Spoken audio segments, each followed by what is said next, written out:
Hello everyone, welcome back to my channel Bindu's world. నేనైతే ఈరోజు మీకు ముందుకైతే ఒక మంచి వ్లాగ్ అయితే తీసుకొని వచ్చేసాను. అదేంటంటే కుకింగ్ వీడియో అనమాట. నేనైతే ఫస్ట్ టైం కిచిడి అయితే చేస్తున్నాను.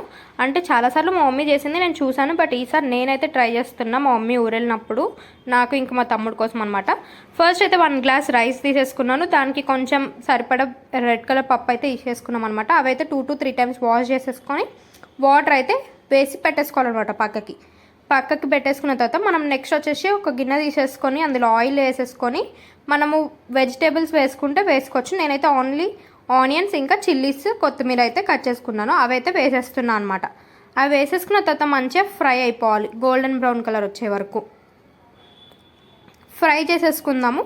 కొంచెం సాల్ట్ వేసుకొని ఫ్రై చేస్తే తొందరగా ఫ్రై అయిపోతుంది అనమాట. మీరు చూస్తున్నారు కదా ఎలా ఫ్రై అయిపోయిందో. ఇక్కడ నేను సాల్ట్ అయితే వేసేసాను. సాల్ట్ వేసుకుంటే కొంచెం తొందరగా ఫ్రై అయిపోతుంది అని చెప్పేసి సాల్ట్ వేసేసుకున్నాను. నెక్స్ట్ వచ్చేసి మనము 1 గ్లాస్ రైస్కి 2 గ్లాస్ వాటర్ తీసుకుంటాం కదా, అలా 1 గ్లాస్ రైస్కి నేను 2 గ్లాస్ వాటర్ తీసుకున్నాను. బట్ పప్పు కోసం 1/2 గ్లాస్ ఎక్స్ట్రా వాటర్ అయితే యాడ్ చేసేసుకున్నా. కిచిడి అనేది కొంచెం మెత్తగా ఉంటేనే బాగుంటుంది అని చెప్పేసి స్టవ్ పెద్దగా పెట్టేసుకొని అయితే పెట్టుకున్నాము. మనమైతే ఇక్కడ సాల్ట్ అనేది టేస్ట్ చేసేసుకోవాలి. సాల్ట్ సరిపోకపోతే వేసేసుకొని మంచిగా పెట్టేసుకోవాలి. కొంచెం మంచిగా వాటర్ బాయిల్ అయిపోయిన తర్వాత మనం వాష్ చేసి పెట్టుకున్న రైస్ అయితే వాటర్ లేకుండా అయితే ఇందులో యాడ్ చేసేసుకోవాలన్నమాట. Excuse me. వాటర్ యాడ్ చేసేసుకున్న తర్వాత మంచిగా మిక్స్ చేసేసుకొని మనం పెట్టేసుకోవాలి. తర్వాత సిమ్లోకి పెట్టేసేయాలన్నమాట. స్టవ్ అనేది సిమ్లో అంటే మీడియం ఫ్లేమ్లో పెట్టుకున్న తర్వాత మంచిగా మిక్స్ చేసేసుకొని దాని మీద మూత పెట్టేసుకుంటే అదే బాయిల్ అయిపోతుంది 10 minutes వరకు. ఎందుకంటే మనం ఈవెన్గా వాటర్ పోసేసాం కాబట్టి.